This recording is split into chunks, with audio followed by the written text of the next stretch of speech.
గౌరవ పెద్దలు సిడబ్ల్యూసిలో ఉన్నటువంటి వ్యక్తులు పెద్దలు రఘువీరారెడ్డి గారు, అలాగే ఈ ఏరియాలో అనేక సార్లు వచ్చినటువంటి మన ప్రియతమైన నాయకులు పెద్దలు రఘువీరారెడ్డి గారికి, అలాగే రుద్రరాజు గారికి, అలాగనే జేడి శీలం గారు, అలాగనే ఈ వేదికపై ఉన్నటువంటి పెద్దలకు, ఈ కార్యక్రమానికి వచ్చినటువంటి కాంగ్రెస్ పార్టీ కార్యకర్తలకు, నాయకులకు, అభిమానులకు, పత్రికా సోదరులకు, ప్రెస్ మీడియాకు, అలాగే అనేక విధాలుగా కార్యక్రమాన్ని జయప్రదం చేయడానికి నాకు సహాయ సహకారాలు మరొక చేసినటువంటి పోలీస్ డిపార్ట్మెంట్ కూడా ప్రత్యేకమైనటువంటి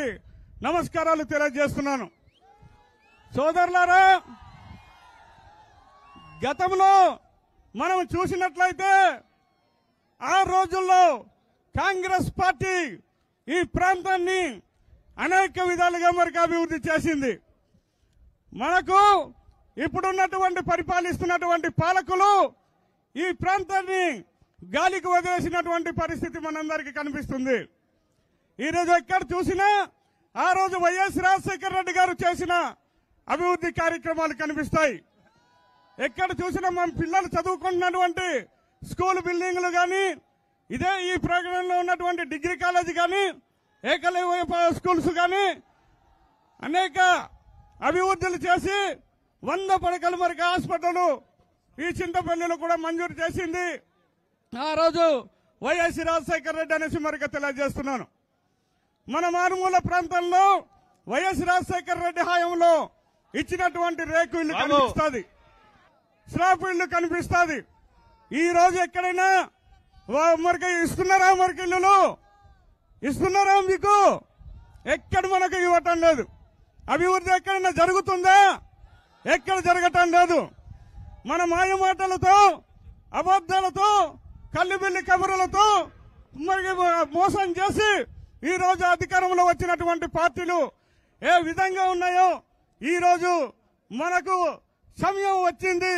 2024 ఇంకొక 60 రోజులు మాత్రమే ఉందేమో. వారికి సరైనటువంటి బుద్ధి చెప్పవలసినటువంటి పరిస్థితి కూడా ఉంది.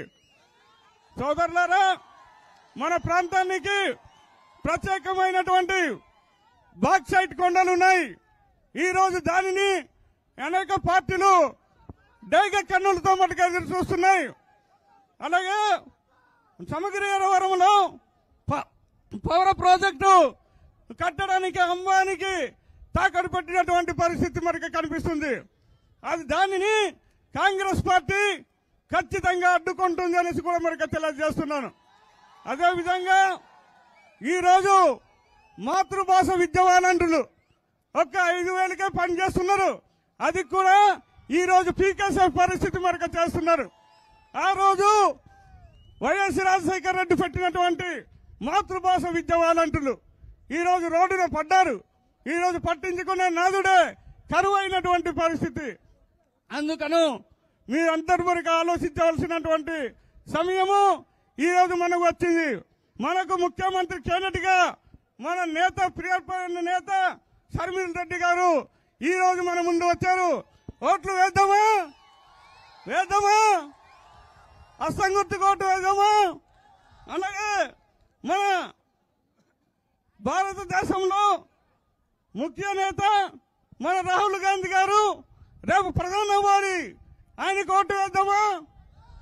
వేద్దామా వద్దా? వేయాలి. వేస్తామా వద్దా? ప్రధానమంత్రి చేద్దామా? మన ప్రాంతాన్ని అభివృద్ధి చేద్దామా? చేద్దాం.